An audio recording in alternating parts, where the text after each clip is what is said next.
Out of all physical blades, there are four that I consider to be the best of the best, and those are the Lepita, the Absolute Zero, Grand Chariot, and Anfang Arger. Now, there's also the Noble Pride, which, if you have no blades that have damage values above C rank, Noble Pride will compete with the rest of them because it's got really high base damage output, but it has terrible weakness exploit and basically no weakness exploit and terrible critical damage, so it falls off pretty quickly. It's also got really bad flinch output, so you can't stagger as easily with this one as you can with other melee weapons. And in general, just falls off really bad as soon as you start finding one of the other four weapons with B rank or higher stats. So it's not going to be included in this video, but if you don't have any good rolled weapons, it is still a viable option. Now, the weapons that I'm using for this video all have C rank damage values to keep them as even as possible, but if you have B or A ranked variations of any of these weapons, then they're probably going to be more powerful than one or the other, and what you get will fluctuate a bit. So take that in mind whenever you're trying to pick which weapon you get, is the roll can influence the damage output that you have enough that maybe your Absolute Zero overpowers your Lepita even with crits or something like that.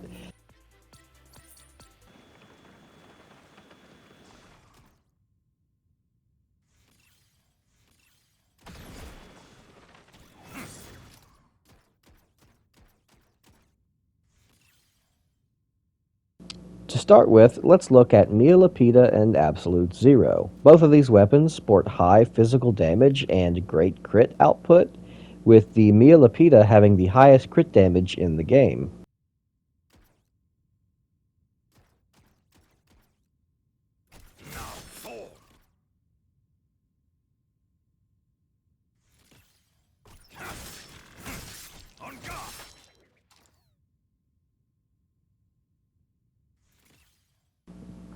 So we can see that Lepita does about 320 to 330 damage per 3-hit combo, and Absolute Zero does about 350 to 360 damage per 3-hit combo.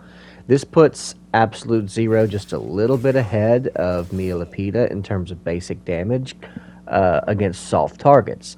However, when we start looking at critical damage, Lepita jumps pretty far ahead with a 3-hit combo over 700, doing 724, compared to Absolute Zero, which caps out at about 650 damage per 3-hit combo.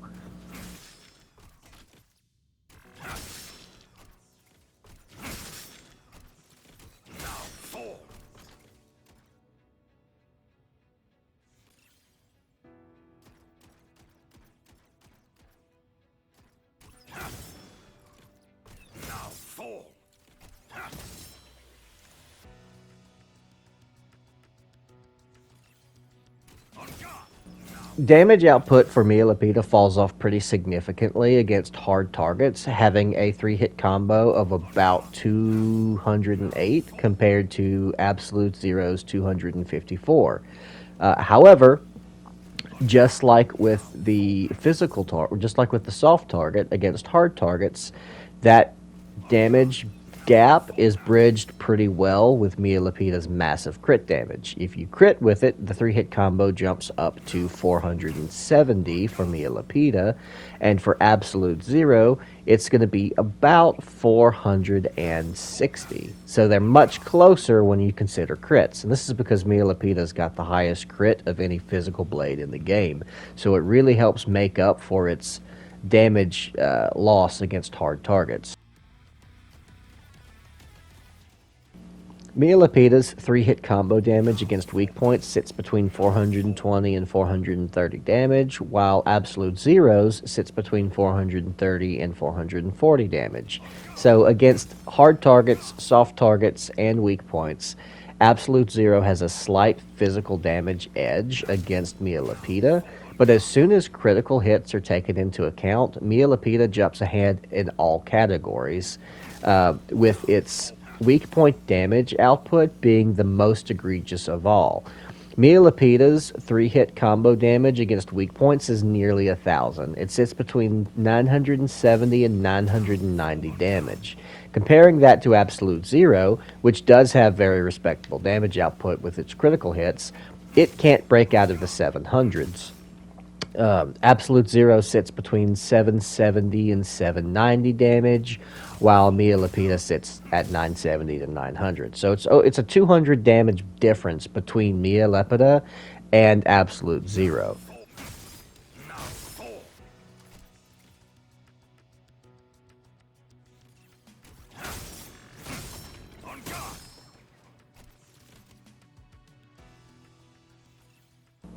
In terms of skill damage output, these two weapons are basically identical. The damage output difference between the two is basically non-existent.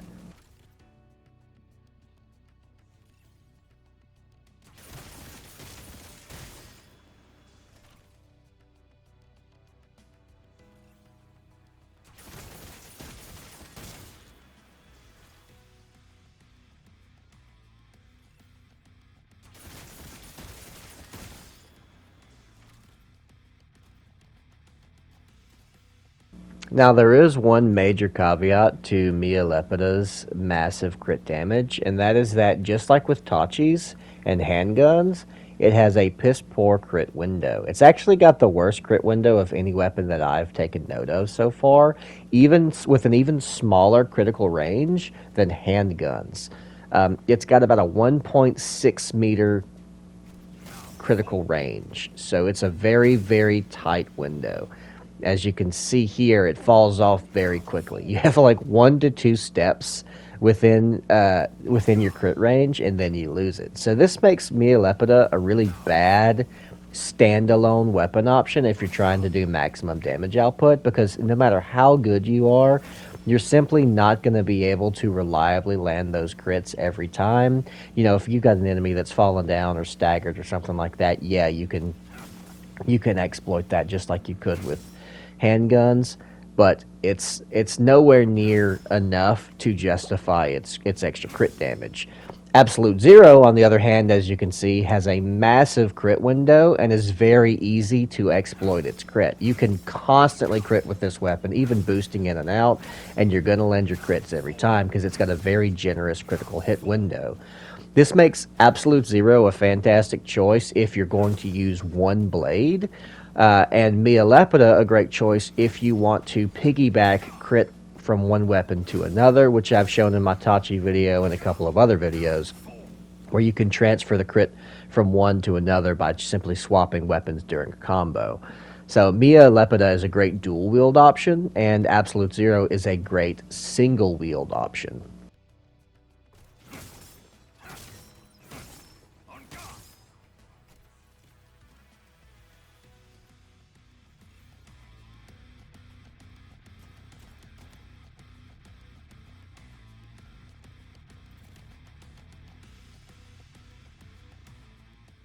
Now let's look at the other two options, Anfang Arger and Grand Chariot. Now both of these are great sidearm options for very different reasons.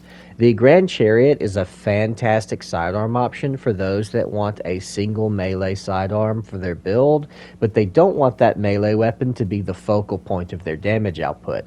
Something that they can just hit targets with when they need to, that will do relatively equal damage to everything. That's a good option for Grand Chariot. Because it's got mostly basic damage output, it does relatively equal damage to all enemy types. But because it's got pretty mediocre melee and weak point exploit, it can't match the other three weapons as a mainline damage option.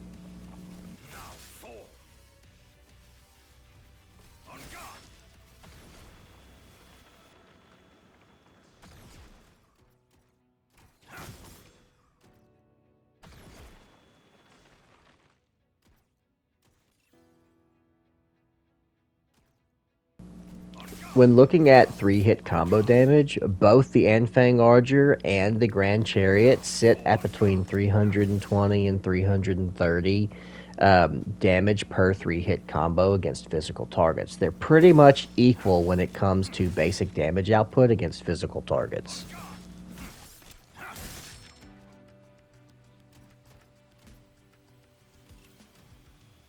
Grand Chariot does fall pretty far behind when it comes to crit damage, having a 3-hit combo of about 480 damage compared to Anfang Arger's 550 damage.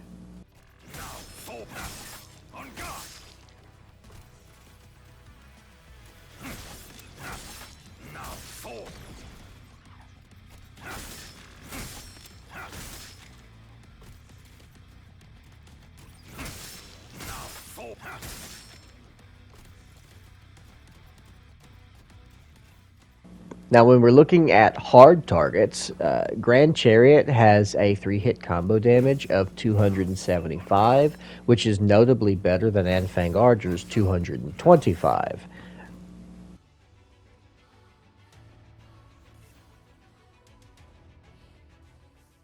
Now, when looking at critical damage output for hard targets, Grand Chariot sits at around 400 to 405, while Anfang Arger's critical combo sits at around 385 to 400. So, Grand Chariot slightly edges it out in terms of critical damage output for hard targets specifically. Now, when we look at weak point damage output, Grand Chariot has a 3-hit combo of 366 for its basic damage combo, compared to Anfang Arger's 482.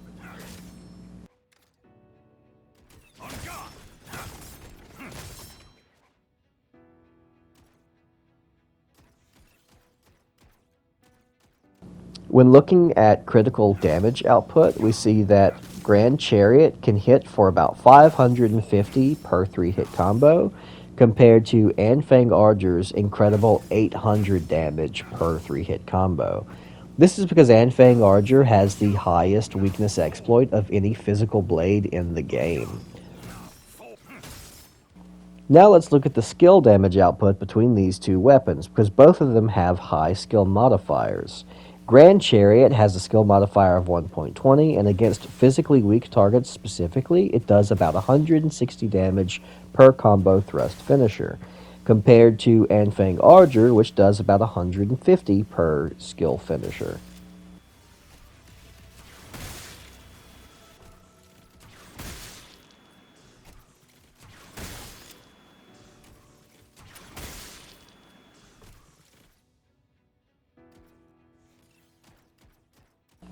Now, when we look at hard targets, we see that Grand Chariot does about 30% more damage than Anfang Arger can. It's a significant damage uptick, and this is due in part one because it's got a 1.20 skill modifier, allowing it to do more damage with skills, and two, its high basic damage allows it to amplify that even further compared to Anfang Arger, which, while it does have decent basic damage, is mostly physical damage based.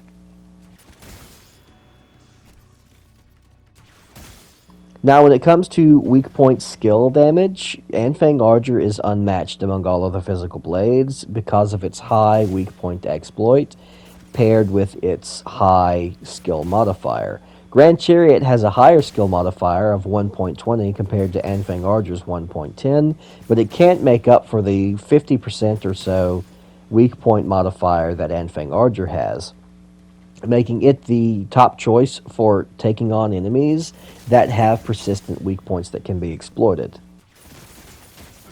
Now, this is only really going to be relevant to you if you use combo thrust a lot, but I felt like it was significant enough that it was worth pointing out. So I'm going to target the Hypnos and use combo thrust to travel towards it until I run out of stamina. We're going to start with the Grand Chariot.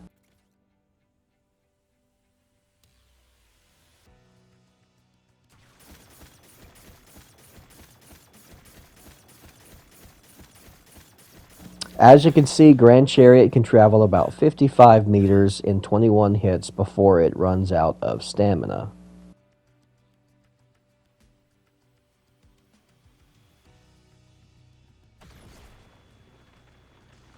Now I'm going to do the exact same thing with the Anfang Arger.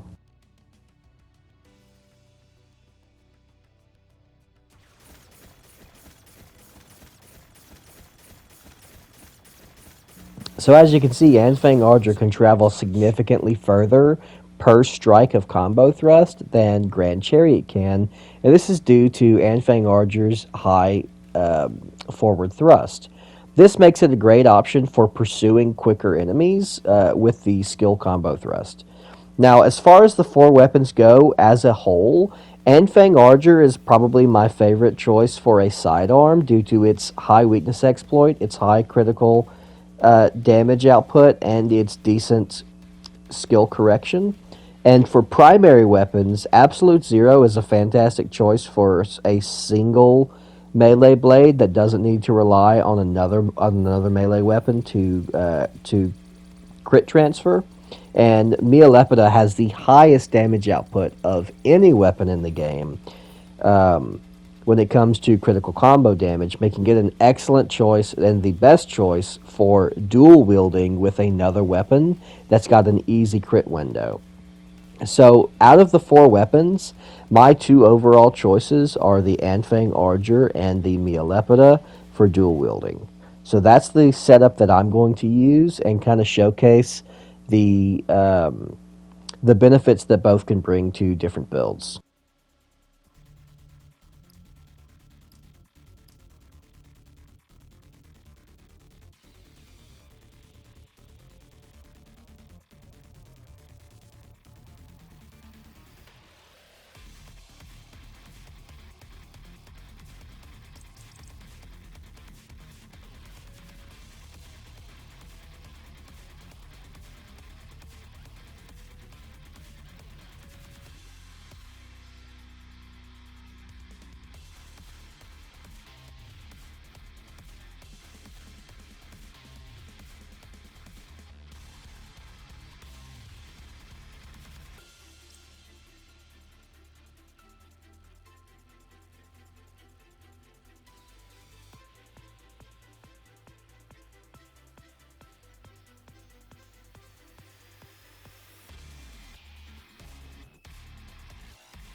Now, as far as skill options go, there aren't really a lot of choices for blades.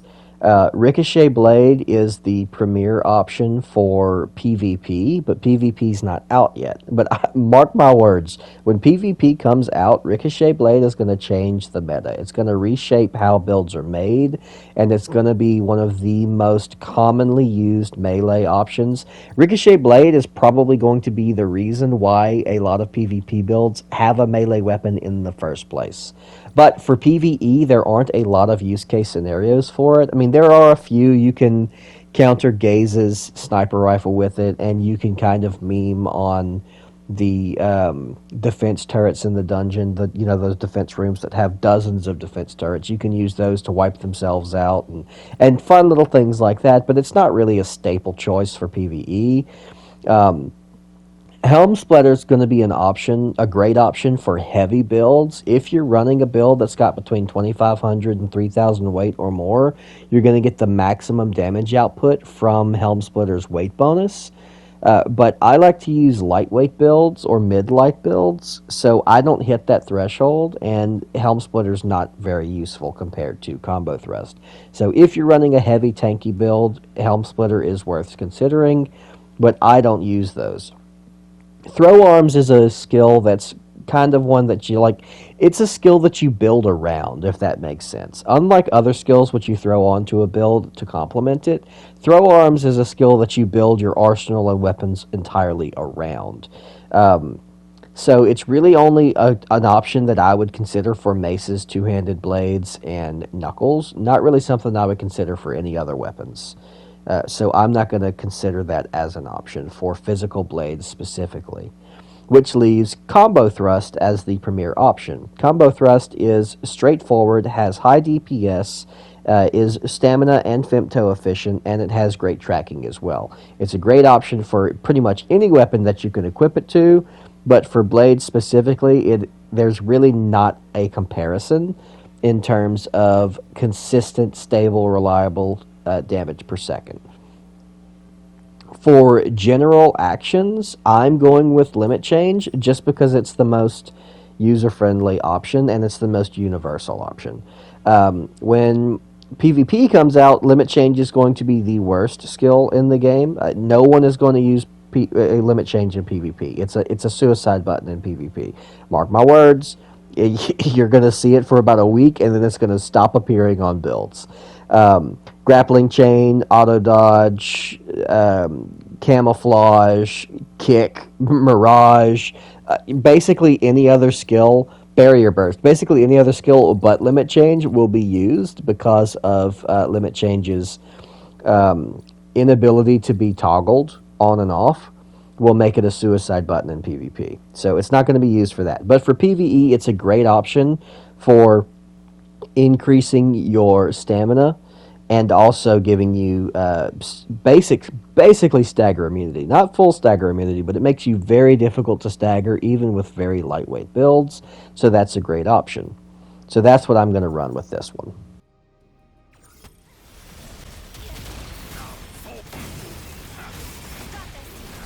The combination of Anfang Arger's wide critical range and Mia Lepita's high critical damage allows you to easily maintain 500 damage per second or more against tough targets like this that have persistent weak points.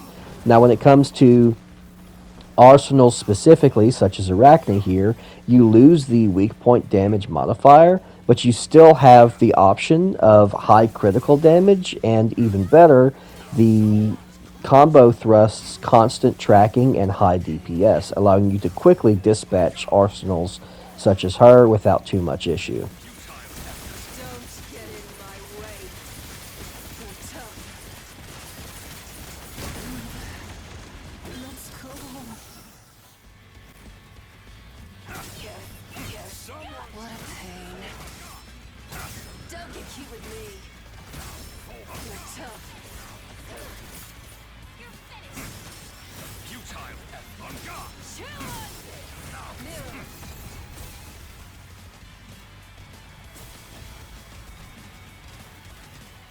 Keep your eyes peeled.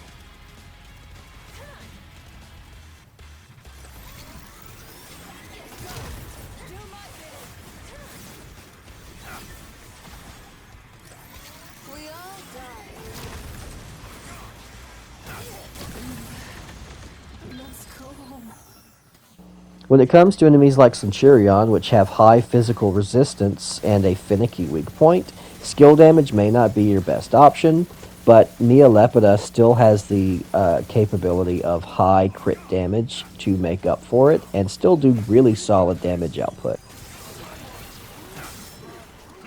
Keep an eye on your condition.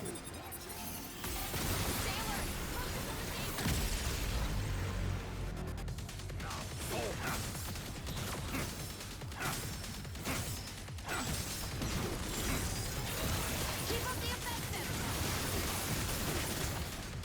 Remember who's repairing your mech. Now, fall. On God. Talk about playing rough. On God. On God. Please hit. Now, fall.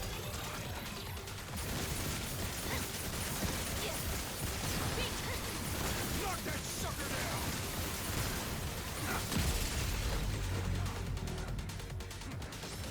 On God.